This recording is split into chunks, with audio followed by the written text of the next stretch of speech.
السلام علیکم ورحمۃ اللہ وبرکاتہ۔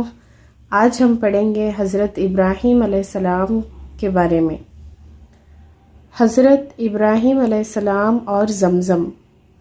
حضرت ابراہیم علیہ السلام اللہ کے حکم سے حضرت ہاجرہ اور اپنے بچے حضرت اسماعیل علیہ السلام کو جو ابھی پیدا ہی ہوئے تھے ایک ایسی جگہ چھوڑ آئے جہاں دور دور تک آبادی نہ تھی اور نہ پانی تھا اور نہ کوئی درخت تھا۔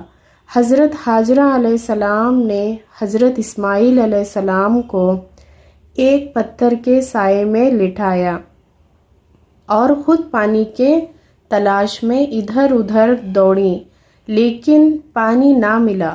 خدا کی قدرت سے جہاں حضرت اسماعیل علیہ السلام ایڑیاں رگڑ رہے تھے وہاں پانی کا چشمہ پھوٹ نکلا جو آج تک زمزم کے نام سے مشہور ہے، اور حضرت ہاجرہ جہاں دوڑی تھیں اسے صفا و مروہ کہتے ہیں، جہاں جا کر آج حاجی اسی طرح دوڑتے ہیں۔